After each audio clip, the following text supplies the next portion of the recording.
PhilHealth. I know you have a lot to say about this. This is something we discussed even in the past. I think Don't even get in me June, started, Pinky. you were already calling out President Morales of PhilHealth. No, I have to get you started, sir. No, sir, we need to understand the situation. Let's look at what was said yesterday. Attorney Keith of the anti-fraud team of PhilHealth, former rather, said 15 billion pesos was stolen or misused by the mafia or PhilHealth executives. I wanted to ask you, is 15 billion, does this sound about right to you? Or do you think this is exaggerated or understated even? Well, when we initially brought to the public's attention the WellMed scam, I was no longer spokesperson then. I was a private individual. We also had a source who said that for a period of time, PhilHealth lost about 174 billion, more or less. No?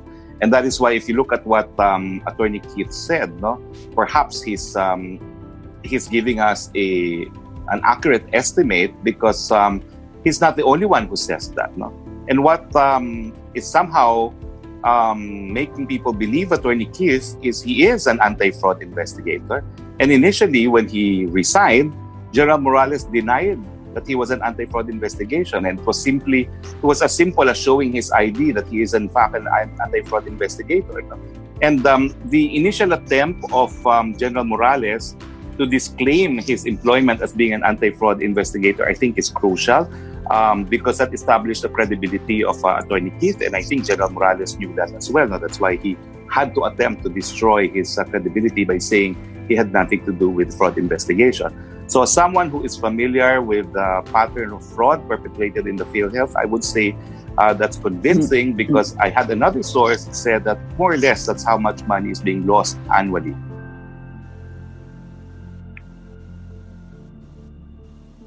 $15 Yes. And of course, even for accounting purposes, they recognize that there will be 2% wastage on fraud itself, no? And this is an accepted figure worldwide, no? But of course, the 15 billion has exceeded the 2% ceiling, no? Recognized by accountants worldwide. Well, that's where I wanted to go. The president said, President Morales was saying that 10 billion lost in fraudulent claims in 2019. I was going to ask you is that even acceptable? Because if you ask, I'm sure, sir, all of us who pay our PhilHealth contributions, 10 billion is not something easy to digest, sir.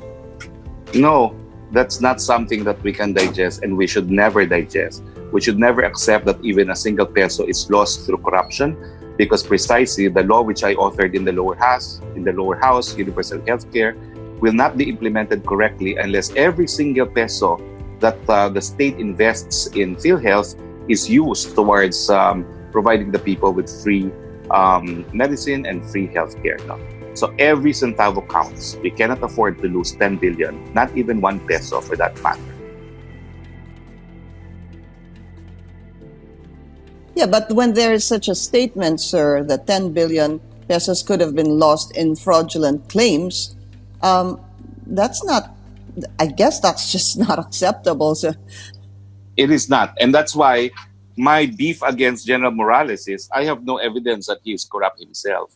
But when he was placed there by the president to replace a previous board and a previous president because of the WellMed scam, our expectation is he will take concrete steps to rid the agency of corruption. And yesterday, what worried me was he admitted that corruption was still rampant. Okay. And I did not hear steps that he has taken to remove corruption in the agency. That to me is the most worrisome. All right. Okay. Secretary Roque, we need to take a very short break. We'll be right back. We're back on The Source. I only have time for one more question. Secretary Roque, do you think General Morales should take a leave of absence or resign? That's really up to him. No? I'm not in a position to tell him what to do. The president has said that he will not fire him unless there's evidence. And I think the Senate now is in the process of documenting this evidence. At the same time, there's also a parallel investigation being made conducted by Yusek Kitain. So it's his decision Right. whether or not he wants to go on leave while these investigations are ongoing. But I'm just happy that two branches of government are investigating these allegations of fraud because, as I said, our universal healthcare law cannot succeed unless we rid PhilHealth of corruption. Attorney Thorrsson Keith, please raise your right hand.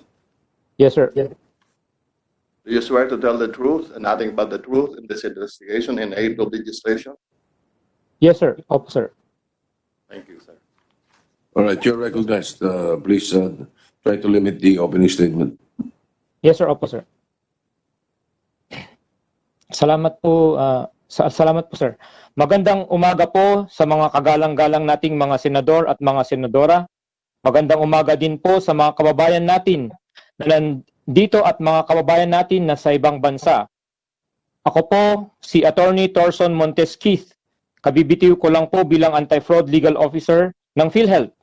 Ang pangunahing trabaho ko po bilang Anti-Fraud Legal Officer ay maging espiya sa mga korap na empleyado sa PhilHealth.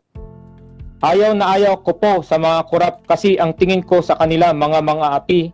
Ayaw ko po na inaapi ang mga mahihina at walang laban. Ayaw na ayaw ko din pong ako ay inaapi at ako po ay lumalaban sa mga api. Higit po sa lahat, ayaw na ayaw kong inaapi ng kahit kanino man ang mga OFWs kasi sobrang naawa po ako sa kanila. Sa katunayan nga po, doble-doble po ang binabayaran ng OFWs kasi pati po ang employer's share ay kanilang binabayaran. Hindi pa nga po magamit ng mga OFWs ang PhilHealth sa ibang bansa, pinadoble pa ang bayad nila ng mga aping sindikato, mafia na execom ng PhilHealth. Narito po ako ngayon para magbigay ng aking nalalaman sa malapandemyang korupsyon sa ahensya ng PhilHealth. Sa aking ipapahayag, naniniwala po ako na ang balak ng mga sindikato o mafia ng PhilHealth na ang pagkukuhanan ng impantatapal sa mga nawaldas at ninakaw nilang pera ay sa mga overseas Filipino workers. Ang aking natuklasan sa PhilHealth ay matatawag po na krimen ng taon o sa English ay crime of the year dahilan sa pagsindikato sa pamimigay ng cash advance, ang interim reimbursement mechanism at ang pag-overprice at paulit-ulit na pagbili ng nabili ng IT equipments. Naniniwala po ako base sa aking investigasyon ng perang nawaldas at o ninakaw ay humigit kumulang 15 billion pesos.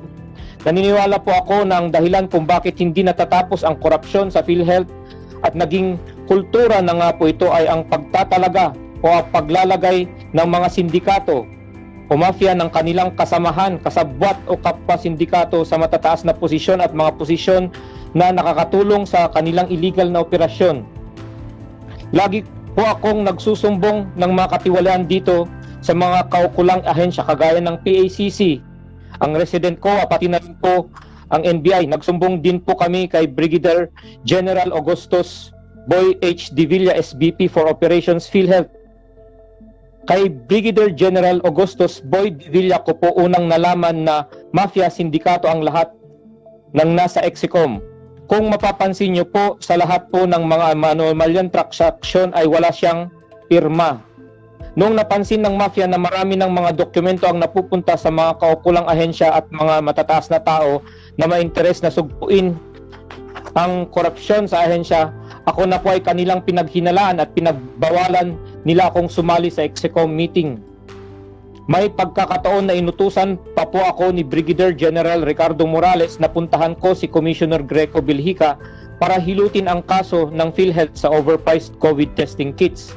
Inayawan ko po ang utos at sinabi ko po kay Brigadier General Morales na ano na lang po ang tingin sa akin ni Commissioner Greco Bilhica kapag pakikiusapan ko siya hinggil sa kaso. Namula po si Brigadier General Ricardo Morales nung sinabi ko iyon. Nandun lang po sa tabi namin si Colonel Etrobal Laborte. Naniniwala po ako na masusugpo na natin itong malapandemyang korupsyon sa PhilHealth. Naniniwala din po ako na mabibigyan na natin ng kukulang batas na magiging proteksyon ng mga mahal nating overseas Filipino workers. Ang Diyos ang ating lakas at ang Biblia ang ating gabay. Mabuhay ang mga Pilipino, mabuhay ang Pilipinas. Salamat po, sir. Salamat po.